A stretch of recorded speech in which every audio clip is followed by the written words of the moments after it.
Gucci, Chanel, Dior, Prada.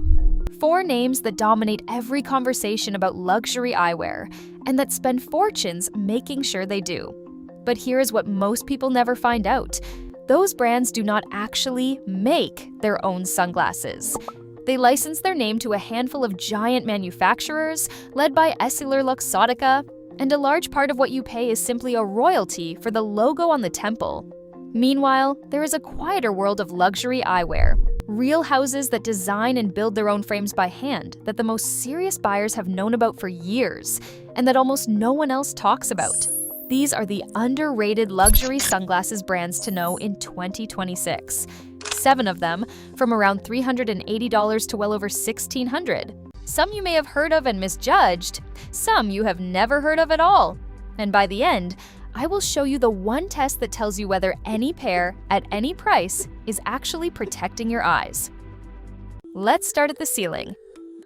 Number 1. Jacques Marie Mage. Every category has a summit, and in luxury eyewear, Jacques Marie Mage is it. Founded in Los Angeles in 2014 by French designer Jérôme Mage, the brand runs on a principle that barely exists anymore. Every model is made in a strictly limited, numbered run, and once it sells out, it is gone forever. No restock, no reissue. The frames are handcrafted in Sabiye, Japan, the city that produces more of the world's premium eyewear frames than almost anywhere else on Earth, from thick Japanese acetate and beta titanium across more than 300 separate steps. The menswear authority He Spoke Style called them the highest quality frames you can get, a step above Gucci or Yves Saint Laurent. GQ ran the headline, "Jacques Marie Mage will make you look famous." And here is the part that puts this brand in a category of its own. The frames appreciate. Discontinued colorways routinely resell for well above retail. One Dylan model that sold new for around $1,000 later resold for $1,800. That is watch collector behavior, and no other eyewear brand does it at this scale. There is no advertising, no billboards. The audience finds the brand, not the other way around. If you want to weigh in, look at the D'Allen or the Zephyrin. Number 2. Barton Perreira. If Jacques Marie Mage is the collector's grail, Barton Perreira might be the best-kept secret in the room. It was founded in 2007 by Bill Barton and Patty Perreira, the 2 people who had built Oliver Peoples, and instead of going bigger and more commercial, they went the opposite way. Smaller runs, stricter standards, everything handmade in Japan.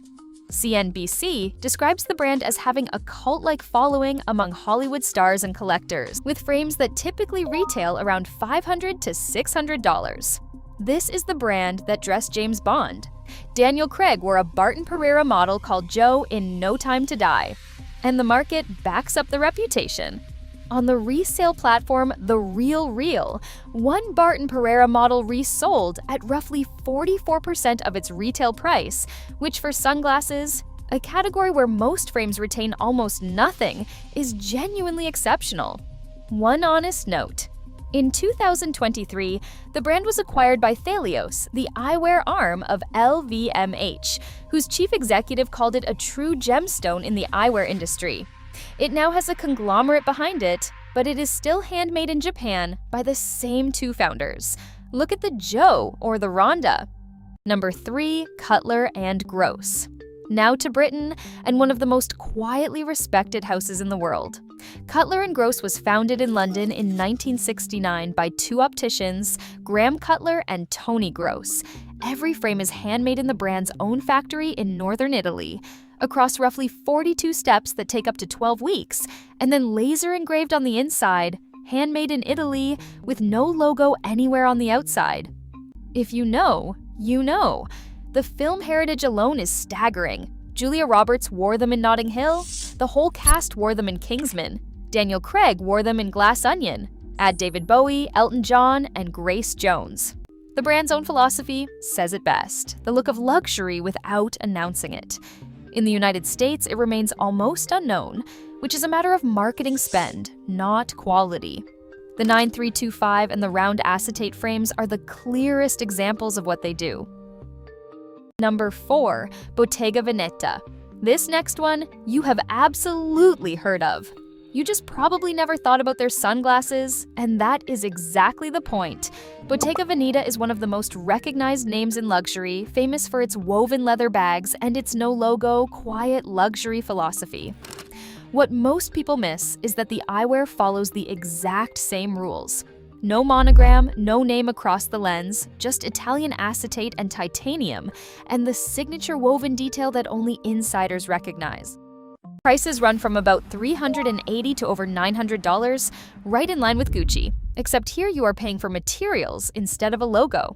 Search volume for Bottega Veneta sunglasses is strikingly low compared to the bags, which is precisely the opportunity. One note for 2026. The house has a new creative director, Louise Trotter, who took over at the start of 2025, so the current frames are the freshest chapter of the brand. Look at the BV1322S. Now, a quick reality check, because this is the part those other luxury roundups never tell you. No matter how beautiful or expensive a pair of sunglasses is, none of that means it is protecting your eyes. A dark lens is not a safe lens. Tint only controls brightness. What actually protects you is a UV 400 rating, 100% UVA and UVB. In fact, a dark pair with no UV filter is worse than nothing, because your pupils open wider behind the dark lenses and let in even more damaging light. It is also worth knowing what your lenses are actually made of. Most mid-range frames use CR39 plastic or polycarbonate, which is lightweight and impact-resistant. Premium houses like the ones on this list often offer mineral glass or higher-grade optical plastics, materials that resolve finer detail and are measurably more optically pure. Every brand on this list clears the UV 400 bar, but whenever you buy any sunglasses, that is the label to find. Hold that thought, because as I will give you a 5-second test at the end. Now, back to the list. Number 5. Ahlem. Ahlem is what happens when someone builds a genuine luxury brand and then declines to tell anyone. Founded by Paris-born designer Ahlem Plat, every frame is handmade. In Oyonnax, the historic heart of the French eyewear industry, from premium Mazzucchelli acetate, with Italian anti-reflective lenses.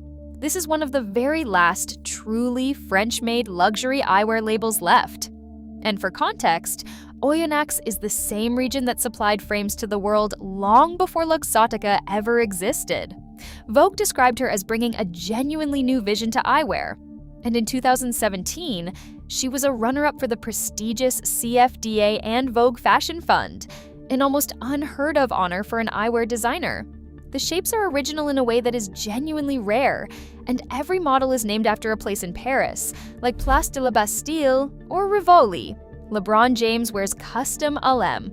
It stays under the radar only because it has no marketing budget and little US presence, which, if you know about it, is entirely your advantage.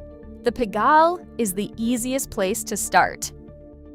Number 6. Lindberg. Now for something completely different. Lindberg is a Danish house built on a single obsession: that the finest eyewear should be almost weightless and almost invisible. Their titanium frames have no screws, no rivets, and no traditional hinges at all, individually hand-finished in Denmark and fitted with premium Zeiss lenses. The engineering is so respected that it has won more than 60 international design awards, including the Red Dot Best of the Best, one of the most coveted honors in industrial design globally. Their thinnest frames weigh around 3 grams. Lindberg has long been the quiet choice of royalty, and it holds a royal warrant from the Danish court. One disclosure: Lindberg was acquired by Kering, the group behind Gucci, in 2021. But the product philosophy is unchanged. This is the connoisseur's titanium, so understated that you could sit directly across from someone wearing it and never register a brand at all. Prices start around $685. Number 7. Moscot. And finally, the one with the deepest roots. Moscot is a New York institution, a family business founded in 1915 and now in its 111th year, run by the 5th generation of the same family. The iconic Lemtosh sun runs about $340. Here, I want to be precise, because honesty is the whole point of this channel. Moscot is designed and prototyped in New York, the acetate is Italian, and the lenses are finished in the New York lab, but the frames themselves are handmade in a family-owned factory in China that Moscot has partnered with for 50 years. That is not a knock. It is simply the truth, and the frames are genuinely excellent. King Charles III wears Moscot. So does Johnny Depp, whose Lemtosh became famous almost by accident. Why underrated? Because while everyone else chases logos, here is a 111-year-old New York original quietly making icons, and most people have never even heard the name. The Lemtosh is the one to know. So there they are. 7 genuine luxury houses, from a $380 Bottega Veneta to a $1,600 Jacques Marie Mage, and not one of them is a licensed logo. These are the frames that the people deepest in this world quietly choose for themselves. Now, as promised, the 5-second test. If a pair claims to be polarized, hold one lens up to a phone or a laptop screen and slowly rotate it. If the screen goes dark as you turn it, the lens is truly polarized. If it barely changes, it is not. And whatever you end up buying, luxury or not, check that label for UV 400. Darkness is not protection, because here is the real lesson underneath all 7 of these brands. The most special eyewear in the world usually does not have the loudest name on it. It has a real person behind it who actually made it. If even one of these was new to you, subscribe, because we do this every single week. And tell me down in the comments, which of these 7 surprised you the most?